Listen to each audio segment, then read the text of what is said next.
Bom, eu sou a Isabela e eu vou falar hoje, né? Eu fiquei por falar sobre a origem da ALN, que é a Ação Libertadora Nacional. Então, Carlos Macrella e Joaquim Câmara Ferreira, eles eram antigos integrantes do Partido Comunista Brasileiro.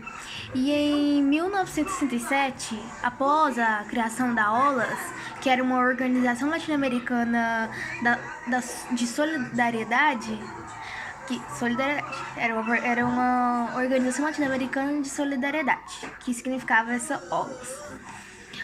Por parte de Cuba, de qual Marighella, que era o Carlos aí, que participou da primeira conferências perspectivas a diversas daquelas do PCB que apareceram aí. Bom, a OLAS propunha exportar a revolução que até então havia sido exitosa, alguma coisa assim, exitosa em Cuba e para toda a América Latina. Uma das propostas estratégicas para isso era a teoria do foco revolucionário, que era elaborada por Ernesto, que chegava Guevara e Regis Debray. Isso, Regis Debray. Que pregava a instalação de vários focos guerrilheiros no continente. E a fim de partir deles tomar o poder. Então eles iam tomar o poder aí disso. então Macrella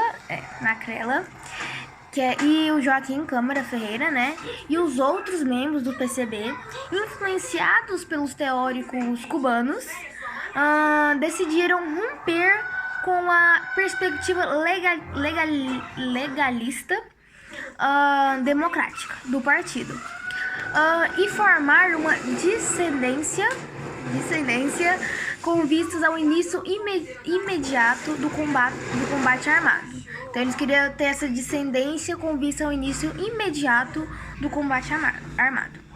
Bom, o núcleo desse descendência nasceu ainda no ano de 1967. Então, esse nasceu no ano de 1967, que foi em São Paulo, sob o nome de Pronunciamento do Grupo Comunista de São Paulo. Então, esse era o nome. Pronunciamento do Grupo Comunista de São Paulo, em 1968, que assumiu o nome de Ação Libertadora Nacional. Então, aí vem a origem. Então, cabe ressaltar que a perspectiva da instalação de focos revolucionários de orientações comunistas com vistas à tomada do poder no Brasil não era exclusiva da ALN, né, Ação Libertadora Nacional. Então, isso aí não era exclusiva. E também para anterior ao próprio golpe militar de 1964. Então, em 1963, militares do PCdoB, né, que era o Partido Comunista do Brasil, PCdoB,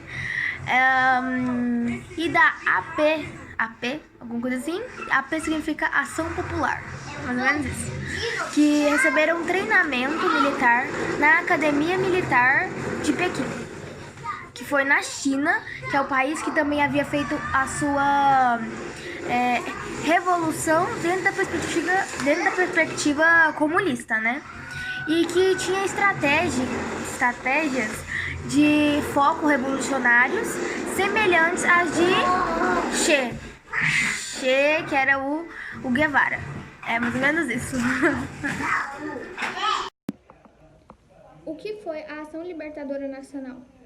A Ação Libertadora Nacional, conhecida também pela sigla ALN, foi uma das facções revolucionárias de orientação comunista que atuaram no Brasil durante o período do regime militar.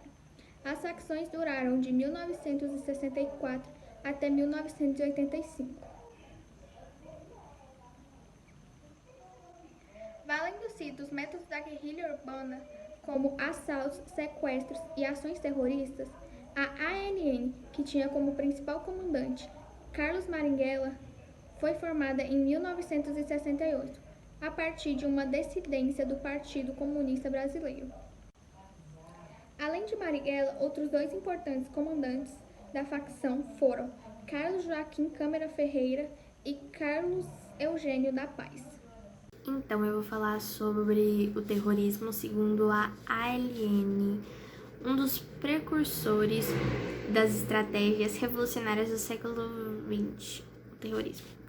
Bolchevique Vladimir encarava a prática de terrorismo como uma propaganda armada da revolução. Eles enxergavam o terrorismo como uma propaganda.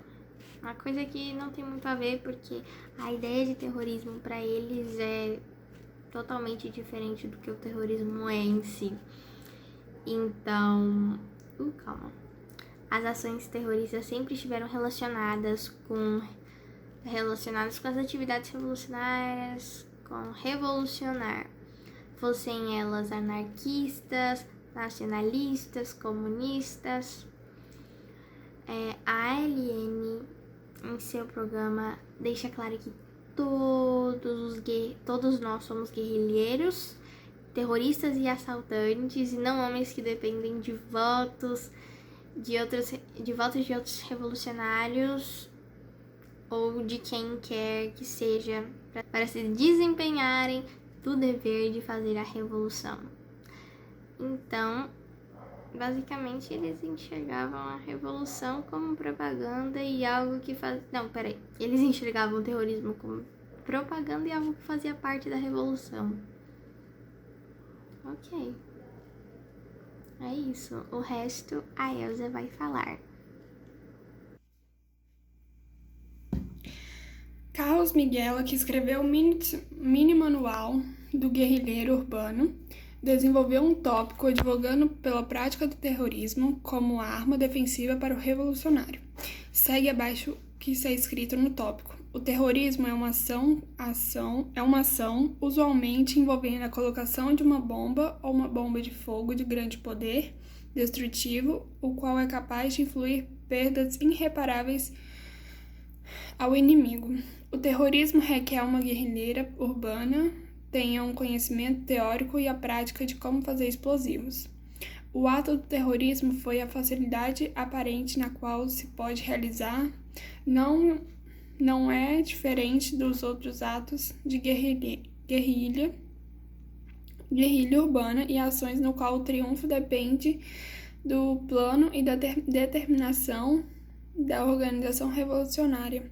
É uma ação que a guerrilha urbana deve executar com muita calma. Decisão e sangue frio.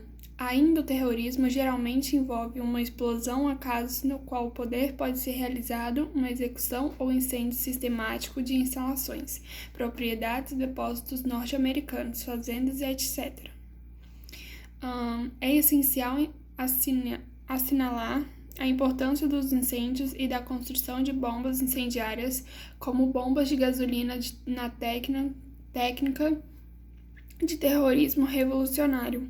Outra coisa importante é o material que a guerrilha urbana pode persuadir o povo a expropriar em momentos de fome e escassez, resultados de grandes interesses comerciais.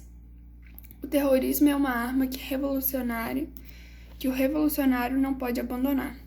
Essa característica do terrorismo é como atividade intrínseca. A guerrilha urbana estava a cerne da proposta revolucionária ALN.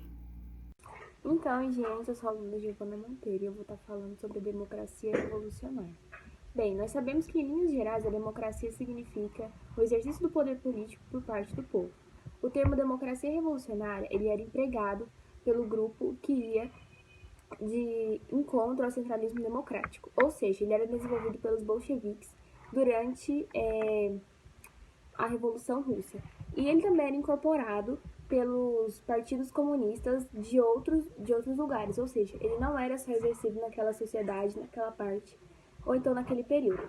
Bem, o centralismo democrático ele postulava que todas as atividades vinculadas ao Partido Comunista deveriam estar centralizadas e também debatidas e voltadas, ou seja, antes que o partido assumisse uma perspectiva propriamente revolucionária. A ALN chegou até a pregar que a ação armada revolucionária imediata, segundo a facção, era a democracia democrática revolucionária. Oi, eu sou a Pietra Valente e para finalizar o vídeo e esse assunto, eu vou falar sobre a ação da ALN. Das principais ações, que foram quatro principais ações, durante o período em que a facção ainda estava em atividade, que foi no ano de 1968. O primeiro desses foram o assalto ao trem pagador da linha Jundiaí, em São Paulo, em que o próprio Marighella esteve à frente. Ele mesmo fez o assalto, esteve à frente ao assalto. O segundo foi a participação no sequestro do embaixador Charles Elbrick, planejado pelo grupo Dissidência Comunista Guanabara. Depois, a terceira ação foi o assassinato do empresário Henrique Boylesen, que era o colaborador da OBAN, Operação Bandeirante, que era um órgão de repressão ao regime militar. E por último, o assassinato do militante da própria ALN, Márcio Toledo, considerado traidor da facção. Então foram esses as principais ações feitas pela ALN, que ficaram mais famosas e faladas. E foi isso. Foi esse nosso vídeo, espero que você tenha gostado. Tchau!